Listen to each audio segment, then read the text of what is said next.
Welcome back to Detroit's Morning Answer. You know, one of my favorite aunties, and I know I got a couple of aunties who listen to this show. That's not a slight at you at all, but one of my really dearly beloved aunties died of breast cancer. That's why when I saw this story of our next guest, she's the attorney of the next guest, I had to have her on because this is something that's like really near and dear to my heart. And anybody that's out there struggling and battling with cancer, and to be mistreated. Here's my questions. What happens when compassion disappears from our institutions? Now imagine you're battling cancer, you're enduring chemotherapy, and then you get a letter saying you're fired. Not for I can't get the word out. Performance. Not for misconduct, but while fighting for your life. That's what happened to a Chicago public schools teacher represented by civil rights attorney Chiquita Hall Jackson. Why can't I talk this morning? This isn't just a story about one teacher. It's about the growing trend of retaliation against employees, especially women who face serious illness. It's about what happens when human resources stop being human. Chiquita Hall Jackson is a Chicago-based civil rights attorney, advocate, and legal strategist known for taking on high-profile cases that expose injustice within government and educational institutions. I'm sure CTU loves her. She has represented teachers, public servants, and citizens whose constitutional workplace rights have been violated. Her latest case involves a CPS teacher who was terminated while undergoing chemotherapy for breast cancer, a case that raises serious questions about medical leave, discrimination, and the erosion of empathy in public systems. Chiquita, I cannot talk this morning. Welcome to Detroit's Morning Answer. Good morning, and thanks for having me. You know, I know the reason why I can't talk. I stayed up all night last night. I'm finishing my second book, so I am like gassed this morning. I think that's the reason why. But take us back to the moment your client received that notice of termination. What was she going through physically and emotionally at the time? At that moment, by the time she received the termination, she had already been suspended at least twice and had her name dragged through the mud, had her assistant, she is the assistant, he was the assistant principal. The principal of the school at that point had already accused her of child neglect and abuse, where the parent and the child both wrote letters to CPS explaining that was not the case and that the principal had flat out lied, and they reviewed the video and do not agree that anything out of the ordinary had happened. And so she had already tried every trick in the book to get rid of her. And at this point, she did go through one round successfully, and then she needed to go through the aggressive round. And at this point, when she put in notification for her extended FMLA and short-term disability, she was then terminated from that school and from that principal. Wow. Luckily for her, the network in which she worked for, Chicago Public Schools, did decide to work for her to allow her 3 months after her leave is over and runs out to find and secure employment. But unfortunately, that's not as easy as said, because you now have this damage of what defamation can do and the conversations. And she also was eligible to become a principal. She's no longer eligible for that list. Wow. What were they alleging? What was it? So how did it come before the school district and the principal of what they alleged? And what were they alleging? They were alleging, again, that she, they always disguise this performance, and that the idea of insubordination at this point. Of course, they won't flat out say, we're getting rid of you because of your disability.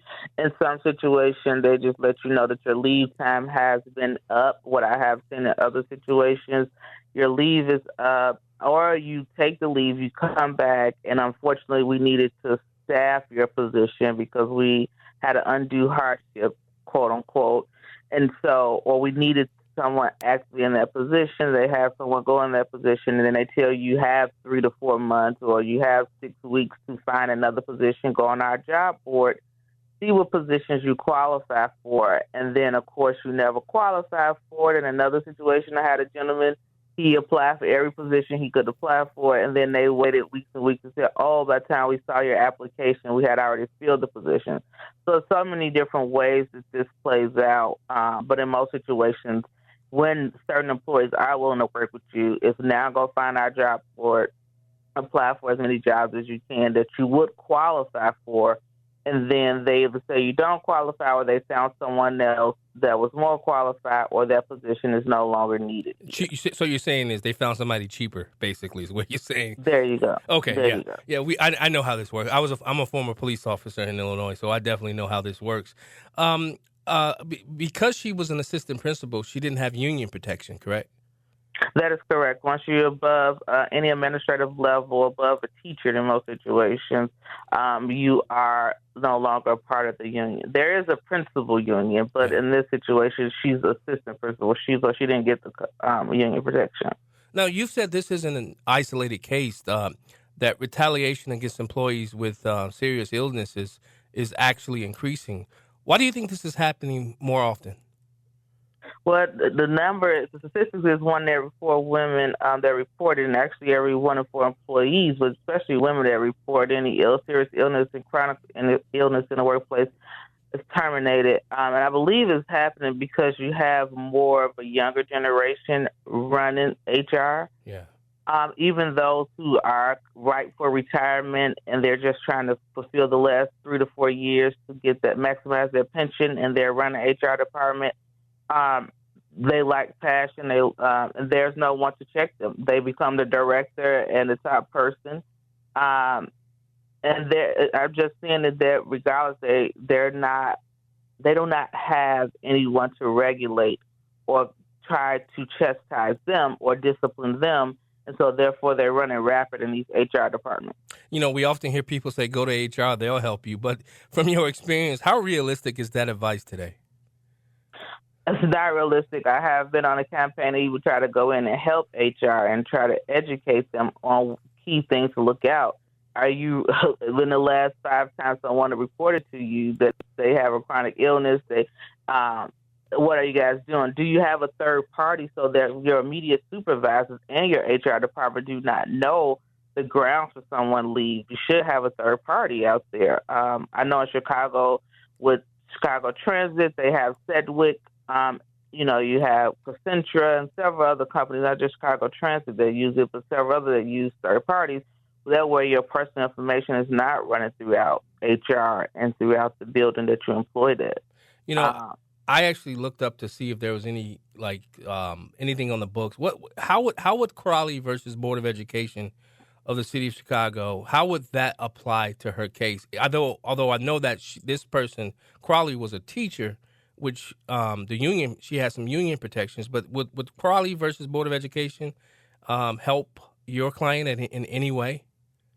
I think you do look at the precedents and you said it and you see what defenses they used in the past. You study their cases.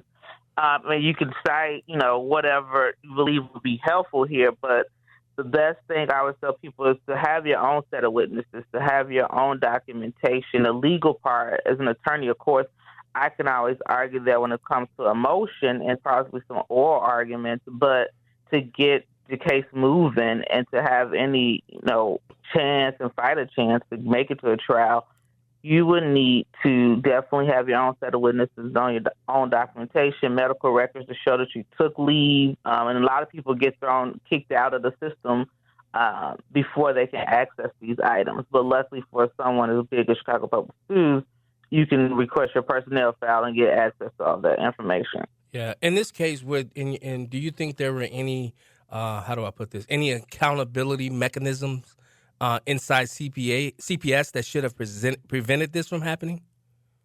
For sure. My client had, prior to reaching out to me, prior to getting terminated, and probably prior to first suspension, she had went on a campaign along with a few other teachers, the clerk, and a few other people that had witnessed her mistreatment, and wrote to the union, despite her not being a member. She wrote to the mayor. She wrote to so many people internally to downtown to their legal department. She actually had, because she started as a teacher. She had connections within, and she tried to work every connection she had, and no one was able to come in and do anything. And here we are, her unemployed, trying to make. Well, luckily, like I said, although she no longer have a school to call home, at least she has her insurance through the board until this is over. Yeah. Have there been people from within Illinois and any other states that have reached out and that have heard about your case, this case, and said, "Hey, this is happening to me as well"? I think your platform and another platform that's going to air this will help make that happen. We did not get any press in Chicago for it, ironically, but and I think the first one was in L.A., then you are in Detroit. But I have had, we had similar situations, and they definitely share stories. And again, I was telling my PR team, this is one. She's Chicago Public School, but I have a young lady also out in Joliet who was a librarian, and the same thing happened to her. She went out on leave, came back, and they played the game of apply for all these jobs. Oh, we don't have a job for you. Unfortunately, you have surpassed the time frame in which we allotted, so you no longer have a job. And she was part-time. She was just fighting for, some money.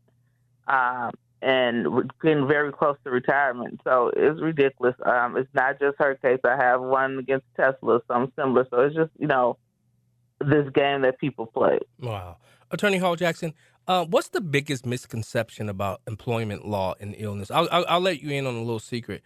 I went out on work comp. I was injured as a police officer in Illinois, and I went off on work comp, and then I became a state rep in Illinois. And because I took the position of state rep, I basically was told either resign or we're gonna launch an investigation on you for official misconduct. Oh wow! And so your question is, what's the biggest misconception about employment law and illness? I think the biggest misconception is that one, on the employer side, that most people cannot afford the legal fees and they won't fight it. You have to decide whether or not you want to pay for your medication or do you want to pay for legal services. Yeah. And then on the employee side, a lot of times it's just not worth it, and they feel like the employer's going to get away with it anyway. They have witnessed other people try to stand up for themselves and be defeated. And so with that, a lot of people just don't pursue it. Yeah. And those that surround them, of course, they don't want to get retaliated against, so they don't speak up. They don't help out, and they do not serve as witnesses. Wow. Another reason why I wanted to bring you on, let's say something like that is happening to somebody here in Michigan. What should they do if they feel like if they are an assistant principal, if they are a librarian, if they're a teacher and they're dealing with this? What's the first step they should take? I think they should always definitely consult with an attorney so that you can see if it's worthwhile, the time frame, because I have so many people that run to the EEOC, and one, they don't have what it takes as far as there have to be some comparators, there have to be some discrimination, and it's three other elements they must meet. And then secondly, by way of being in a government shutdown, the EEOC, when attorneys, we can still go in and get a charge. I do believe certain employees, the everyday person can go in, but they will still have to get an interview to get their actual charge on file. And who knows when that door will open back up, and people that were waiting 6 months have lost their interviews at this time. So I would hope they will be priority and getting rescheduled coming back from the shutdown. Yeah. And so you want to know what you can do now to preserve those rights. And I always tell people the alternative to the EEOC is simply look for your local Department of Human Rights. So in Illinois, we have Illinois Department of Human Rights. Texas has it. Dallas, look for your local Department of Human Rights and file that charge for the meantime, because they ultimately should be cross-filing with the EEOC, which means once they finish their investigation, they flip your case over to the EEOC, and you're still within that time frame of 300 days. So you won't lose their rights. But you can always call an employment lawyer like myself, 312-255-7105, 312-255-7105, and we can go through and see if you can do a consultation and see if you actually have something and what will be the next steps, whether we can assist you or you run this play by yourself.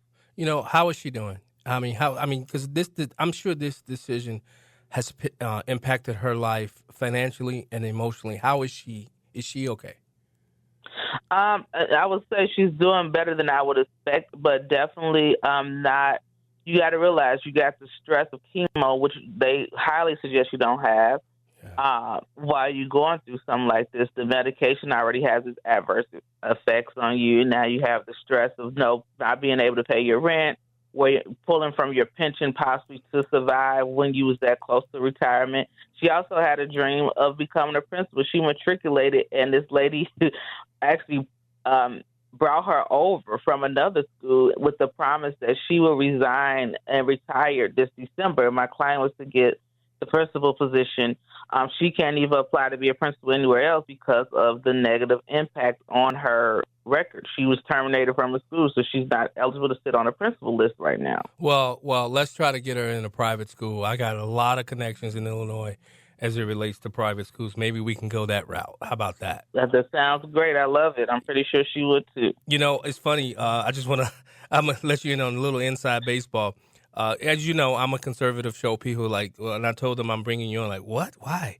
I said because I still have a heart. Conservatives do have a heart, and this is something that was near and dear to me. So I appreciate you fighting for her, and I'll stay in touch. And I can definitely reach out to some of my. I've helped build 8 private schools in the state of Illinois, and so. We can definitely have a conversation about her when she gets healthy and well. And please let her know that my prayers are going out to her. Where can people follow you? You can follow me on all social platforms, either Chiquita Hall Jackson or look at Blow the Whistle Law.